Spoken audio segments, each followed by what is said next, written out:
But we're always very glad to welcome Chris Hedges here on the mother of all talk shows, which is, after all, Chris, an open university of the airwaves, and a professor like you should be heard.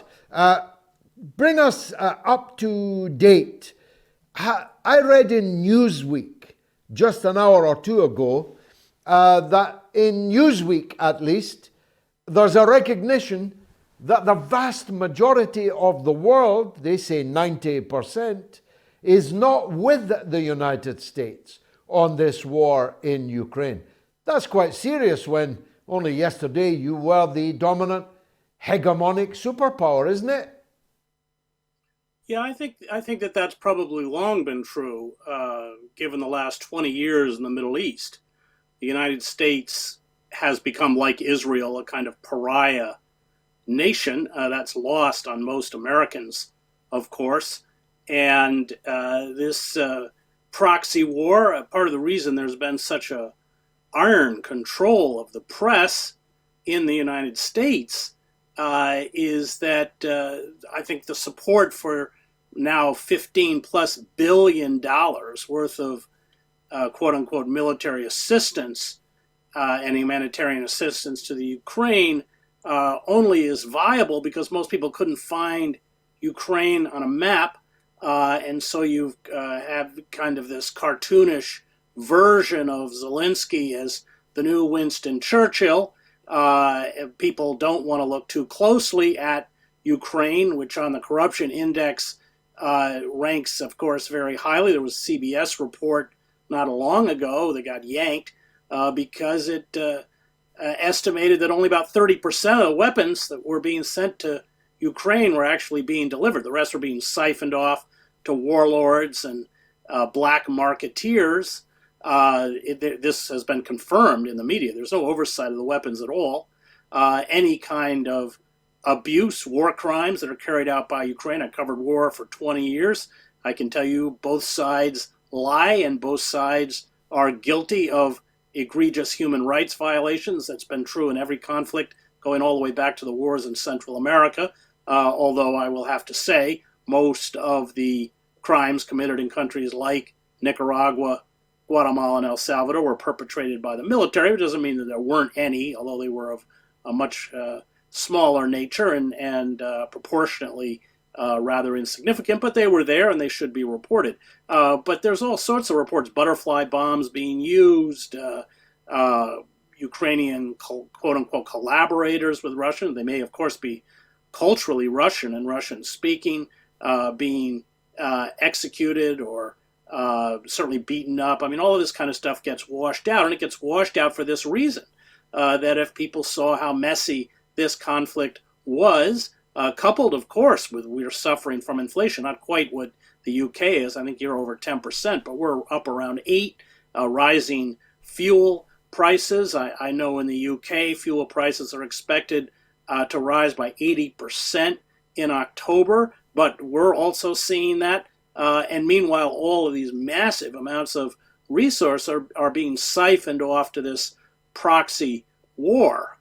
So, yeah, I think that the kind of dirty game that Washington has been playing is probably more evident to people outside the borders of the United States, but it is becoming evident now in the United States itself. And of course, we've seen these protests in Vienna the other day, in Paris today, going back to Prague, where people have had enough of pumping massive resources into the war industry when literally they're having to choose between heating their homes and eating. Well, of course, governments are beginning to fall, Chris. The Swedish so-called social democrats have just fallen to parties of the right, anti-globalist parties, not keen on the EU, not keen on NATO, not keen on the economic war against Russia. The Italian government already fell. Italy, a member of the G7, of course. It is overwhelmingly likely to elect a government like the new Swedish government that is anti-EU, anti-globalist, anti-NATO. The government of Bulgaria already fell. The government in the Czech Republic may very well fall. The French government is having to paddle very, very ferociously to stop the well-known predilection of French people to be on the street contesting when their living standards are being threatened. And here in Britain and in your country, the United States, it's a big ask to ask people to be cold, hungry, poor, unemployed, to decide whether Kupiansk should be in Russia or in Ukraine. Yeah, and I think that's why you've seen such fierce media control. People who have questioned the war in Ukraine, whether it's Scott Ritter, the former UN inspector, Patrick Lawrence, etc., they've been removed from social media, even for raising the question. I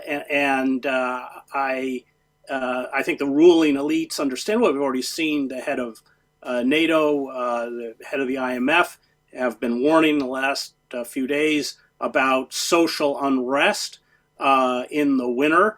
Not surprising, given what are going to become food shortages for many people, rolling blackouts, and meanwhile we're funneling staggering sums of money and resources into this absolutely futile conflict. And I was in Eastern Europe in 1989. I covered the revolutions in East Germany, Czechoslovakia, Romania. We all thought naively that we were going to get a peace dividend.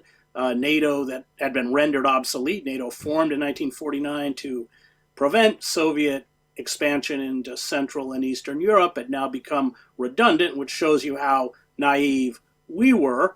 And these are really the consequences. I'm not defending the invasion, but I don't think there's any argument that Russia was baited. All of the great Sovietologists, George Kennan, everyone else understood what would happen if NATO expanded as it did up to Russia's borders. And let's be clear, Ukraine became a de facto NATO country before this conflict began, certainly after 2014. So, yes, once again, the ruling oligarchs have made a mess of it, and I think they're kind of scrambling. And these protests, especially if they become, we're on the cusp perhaps of a major rail strike. I hope they do strike, given what's been done to them, the railroad workers. And these kinds of strikes, as history has shown, can really bring down the billionaire class. And they're worried. They know the tinder is there. They've acknowledged that. What will ignite it, that's an unknown. I covered all sorts of uprisings. You can see that people are being pushed to the brink. But what is that actual event that pushes them over? That's a mysterious force, as even Lenin knew in Switzerland 6 weeks before the February Revolution. He made that famous speech that people his age, I think he was about 50 or something, probably wouldn't live to see it. And then 6 weeks later, he's at Finland Station. So we don't know. You never know. But I think that working men and women just can't be pushed much further. And what's going to come in the next few weeks and months is going to be really rough. Well, there are decades when nothing happens, and there are weeks when decades happen. That's right. And well, that's also Lenin. rightly So there you say, go. there is. It's also, of course, Lenin, which leads me actually quite neatly onto my final question to you.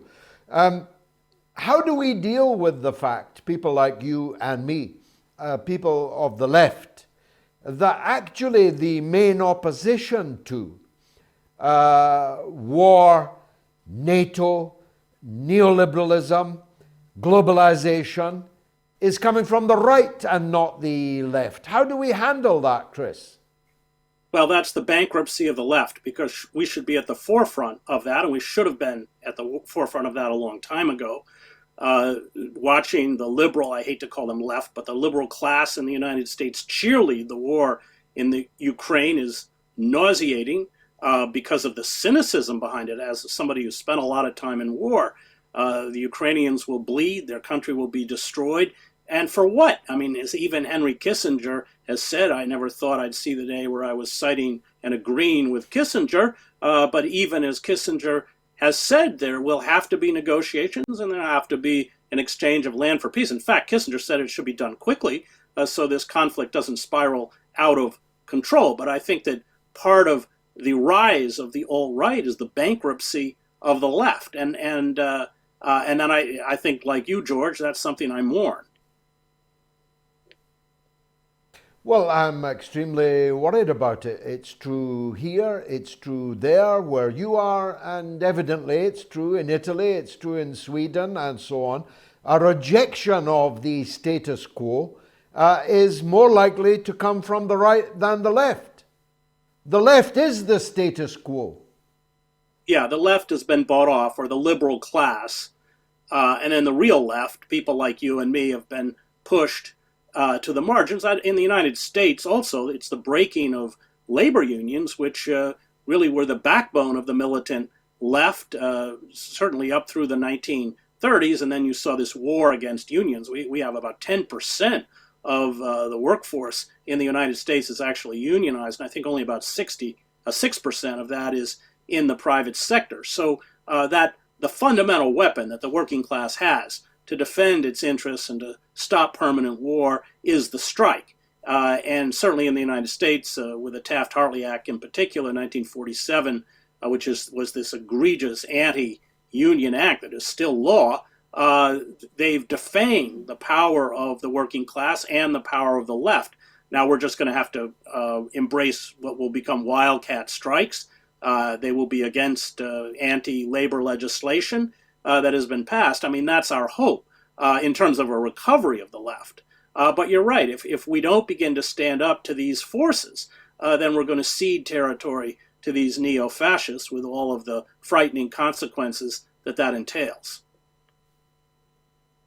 Now, I'm seeing rave reviews about your latest book. Tell us quickly about it. Well, it's another diatribe against war. It's called The Greatest Evil is War. And what it does, my first book, War is a Force That Gives Us Meaning, was written out of my own personal experiences in war zones around the globe.